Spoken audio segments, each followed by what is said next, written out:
all boys and girls to another 2-4, a special edition episode where we talk whatever we want. And this week, we've got World Cup fever. So, as the budding historians that we are, we thought we'd take you down memory lane a little. So, buckle up, get ready for your source of everything international. Boys, it's World Cup season, it's World Cup time. We're all excited, we're all nervous, we're all happy.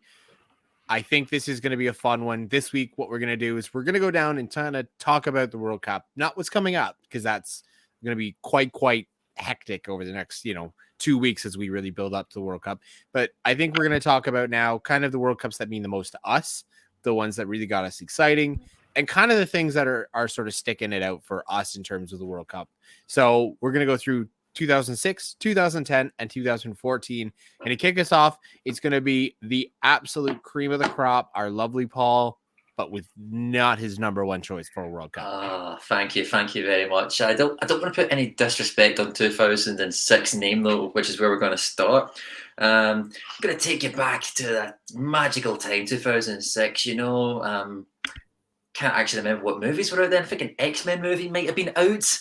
There's probably some Robbie Williams songs in the charts at that point. Oh, there was Paris to Berlin. What a wonderful time. I think we had the King Kong movie with Jack Black. Yeah, I think I was around about then too. I was so when I was 10 years old, I was just about getting into football. Like it's kind of I had a bit of an unorthodox relationship with the sport. Like I wasn't like football mad right from the get-go. It took me a while to get into the sport. Like 8-year-old me, 9-year-old me wasn't really into football. This is the World Cup that made me a football fan. Like this came at like a time where I was starting to get an interest in the sport, and having a World Cup on the same time, it was like the perfect storm for me to get into it. I didn't even know the World Cup was a thing like before that summer. I remember being in like primary school, and the teacher was like, "All right, so do you guys all know what's happening in June?" And everyone's like, "I know what it is, it's World Cup." And I'm like, "What's the World Cup? are Scotland in this?" I was about to say you're Scottish. This is totally understandable that you do not know. So yeah, this tournament came at the perfect time for me, because by the time this tournament was over, I effectively like I hadn't quite fallen yet, but like I was very much on my way. Like there was no going back at this point. Very good like World Cup as well. It was very, very entertaining. Being in Germany as well, it just seemed like a really good place to host a World Cup. It just seemed, some host countries seem more suitable than others when it comes to World Cups, don't they? But Germany just seemed so suited to that. Like the big stadiums, the colourful crowds, stuff that we all take for granted with the World Cup. But like I'd never seen it before, and like it's a bit like I don't know, like your the first beer you ever have, or like the first kiss or something. Like your first World Cup, it just hits differently. Like you just remember it as like a core memory. Like it could have been crap, but like it's never gonna leave you, is it? I'm the same way. Like the 06 World Cup was my earliest memory of soccer. It's the first one I really do remember, and I don't think I was crazy into it, but it was one I know I definitely watched, and it's one I definitely followed England through. Like you said, it's something you just remember, and I remember a lot about that World Cup. Yeah, like the players that caught my attention as well around that time, like it played a big part for me as well. So obviously, like anyone who's listened to me on this podcast talk for more than 10 minutes will probably gather that I'm a Celtic fan, and like he wasn't at the club anymore, but like bona fide like legend Henrik Larsson was at this World Cup for Sweden, and I just remember my dad being like almost as excited for Sweden doing well as they would like in Scotland at that point. Like when you're Scottish, you get to pick and choose your teams at the World Cup. And Sweden were playing England as well, and Henrik Larsson actually scored Sweden's equaliser against England. That was actually quite a buzz, not gonna lie, like seeing that. There was other like Celtic stars as well, like Shansuke Nakamura was playing for Japan at the time, and he was like a star over there, doing really well for them. And Arthur Boric was my favourite Celtic player when I was younger, and he was a goalkeeper for Poland, and he played out his fucking nut like against Germany one game, like almost single-handedly got them a point in a game that they had no right to be in. Other players as well, like obviously like the main one for 2006. Like it's impossible to talk about the 2006 World Cup without talking about Zidane.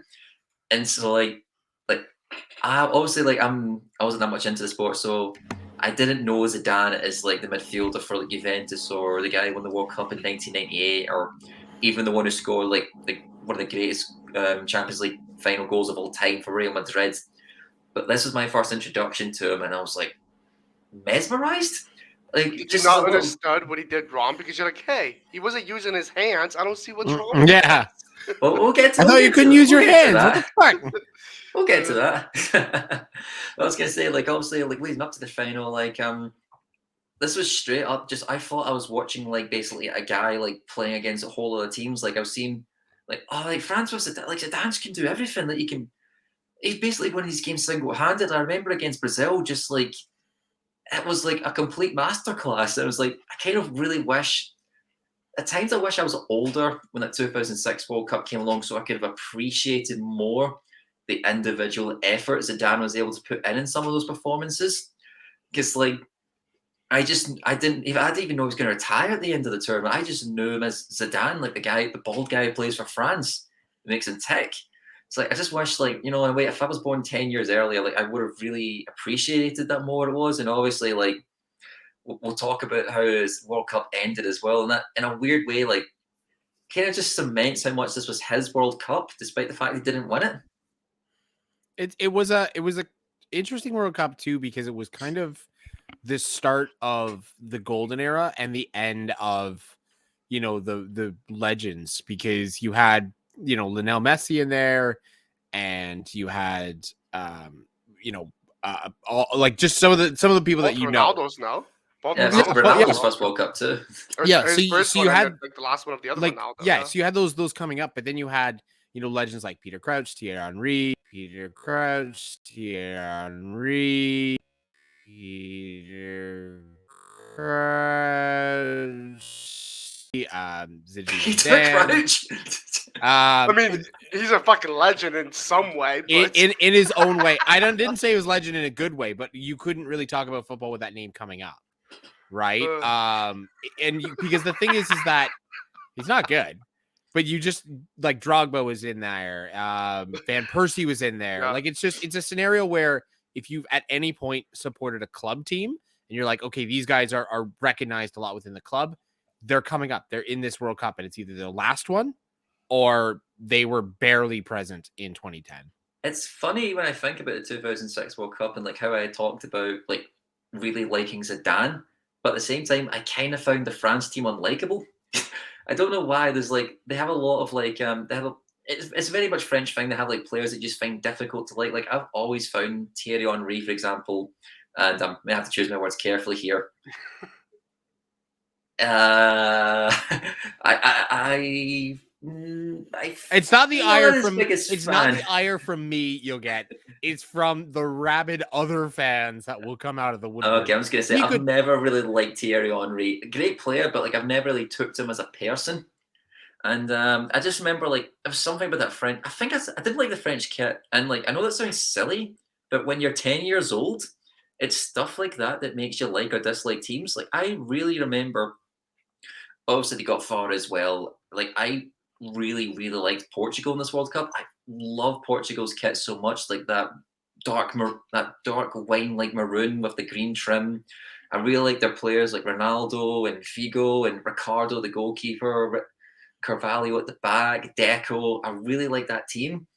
And like the chorus memory for me for this World Cup, like I said, this was probably like the best England team on paper since 1966, at least, maybe even better than 1966. I wasn't around, but like there was, I do remember like because the media in the UK, like it's UK media, so if you're in Scotland, you can't escape English media.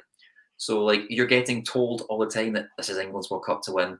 We're gonna get 2 stars on that badge, baby. It's coming home and all that. Like it was an endless barrage, and you could see why, because like they had a genuinely talented team that like probably should have achieved way more than it did.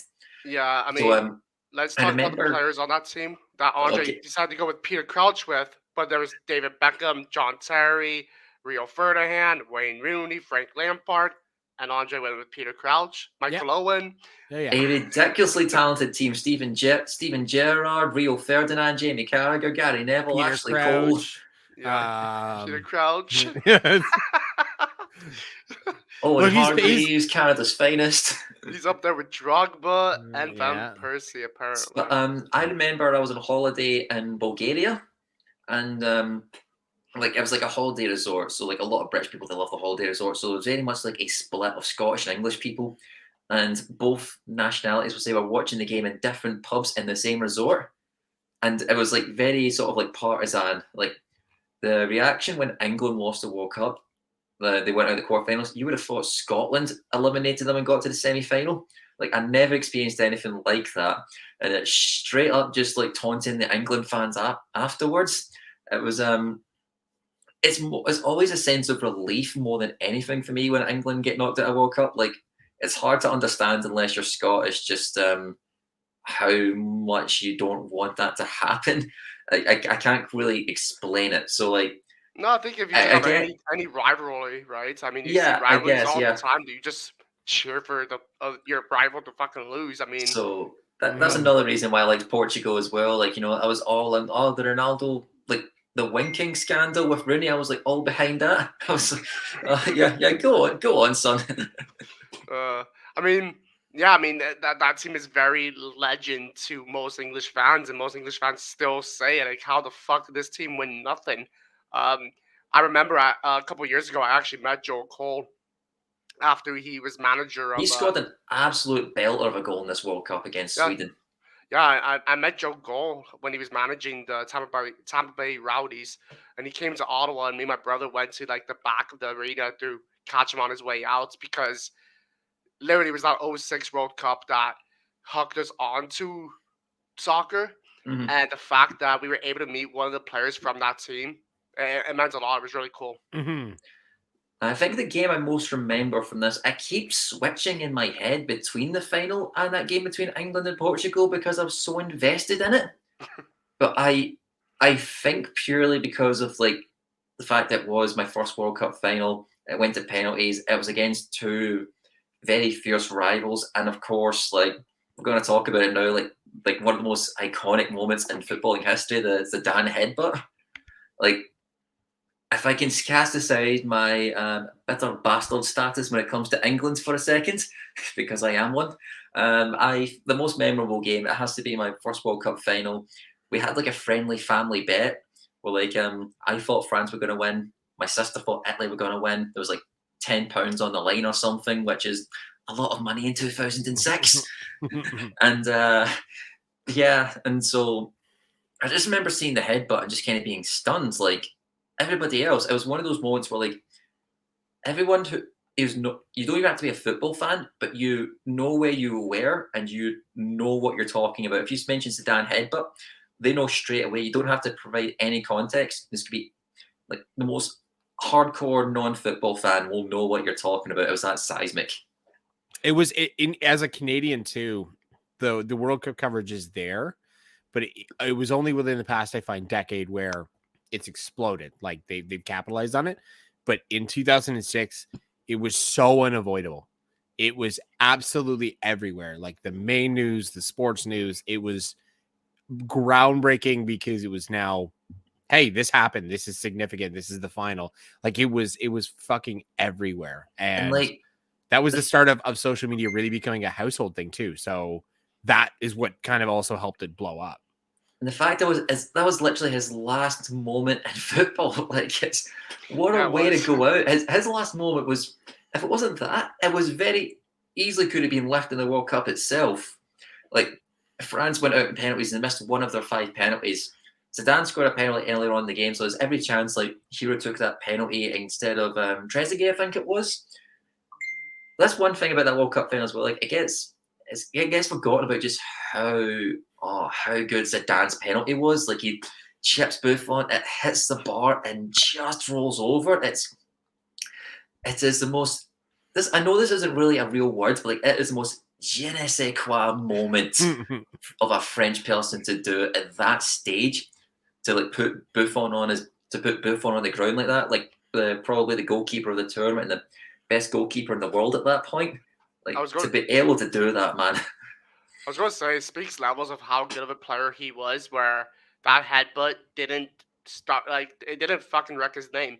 People obviously know of him because of it, but at the same time, I think it enhances his name. yeah, no, it does. Like, but it didn't ruin it. Like to the point where this guy had such an impressive career, he still got a managing job with a top club in the world afterwards. He's still looked up as one of the greats. And when people talk about his accomplishments, they don't say, "Yeah, but he was an asshole and he did something stupid." Where if that was any other player, their whole career would have been like almost avoided because of that. Where his was like, oh, whatever. The only other Mm. equivalent I could think of on the pitch was maybe like a Francesco Totti could have gotten away with it because he also had like that sort of like a godlike aurora in Italy. It's But funny. even then, I don't know. It's funny. I don't really have that many memories of Italy in this World Cup, and they won it. Like my best friend back home is of Italian heritage, so like it's more so from that. And he's not even a football guy. He was just like latching onto it anyway, though. Mhm. I didn't watch a lot of Italy's games in that World Cup, admittedly. Like I think I was on the plane back from Bulgaria back to Scotland when they played Germany in the semi-final. I think the final might be the first time I actually watched them. Yeah. Again, like if I was older, like maybe I'd have a better memory and like I'd hold the Italy team in higher regard, and they just kind of seemed to be the team in France's way for me. Mhm. Mhm. I yeah, I wish I could remember them. I wish I could have remembered them more because there's a lot of great players in there, particularly at the back. You had Cannavaro, Nesta, Buffon, just like that, free alone. Like, how do you score a goal into that? Never mind the defenders. Yeah, I think they were very Zambrotta was a fullback for them as well at that point. They were a very solid defensive group. You just look at their games in the group stage alone. The only team to score on them was America, and that was only one goal. And then you go to the knockout rounds. They didn't land any goals until France. So they Oh, landed I two forgot about goals. one. They landed 2 goals all tournament. Oh, I almost forgot about the. Like, I think this man. Like, I wouldn't say he invented shithousing, but like he was very much like the mastermind of it. You know, like Sergio Ramos would have learned everything he did from this guy, Marco Materazzi. Marco Materazzi. Took a master class. Yeah, I would watch a Marco Materazzi shithouse masterclass. See, there's a the defensiveness was incredible. And fun fact, they are the only goal scored against them in that regard, as you pointed out, was an own goal. So it wasn't even the United States that scored that goal. They were so defensive that they just wanted to get at least concede one before the final, and so they just said, "Fuck it, like we'll just do an own goal." It's like we can't let nothing in because then France I think they're fucked, so they're going to play up. If we let one goal, they'll play down a little bit. Yeah. Anything else I remember? I remember a referee giving a Croatian player 3 red cards. And like I said, I was only just getting it into football. Oh no, not 3 red cards, sorry, 3 yellows. He gave a Croatian player 3 yellows. So obviously I'm just getting into football. So there was like a split second where I thought a player could get 3 yellow cards because I didn't know any better. It was Croatia in the group stages. Yeah, it was versus Australia. Against Australia. I'm trying to Graham Poll. He Oh. mistakenly gave Josip Sumanek 3 before actually sending him off. So And, he showed a I- yellow card in the 61st minute. In the 90th minute, he was shown another yellow, but then didn't do the red. And then it took till the 93rd. And nobody picked up on that. Then he had blown the whistle. I think everyone else but he did. And Sumanek gave Pohl a push like the ref. And so he gave him another yellow and then showed him the red card. So completely fucking the only reason he even got 3 and a red at all was because Sumanek came up and pushed the ref because he was pissed. The other thing I remember the most is like I like to associate World Cup with music as much as possible. I don't think it was an official song, but I really associate the Shakira song "Hips Don't Lie" with this World Cup. Yeah. I think it's like I heard that a lot on the radio and stuff during that World Cup, and like I watched it back. She like performs it at the World Cup final itself, and it's pretty hype. Like there's like a big backing like vocal section as well, and yeah, I really enjoyed that, and I'm sure this won't be the last time we talk about Shakira songs at the World Cup. No, I think you're right. I think that's I do also do that with that song, but obviously the World Cup is known for its music in a sense. Like everyone gets excited for the World Cup song, or some people will judge a World Cup on the effect it had with music. I feel in a sense like. Well, yeah, with the next World Cup we're going to talk about, I feel like its legacy gets propped up a lot by the quality of the songs associated with it. Oh yeah, there's so much about this World Cup. I think this is probably the best World Cup in our lifetime. I don't think there's one that tops it.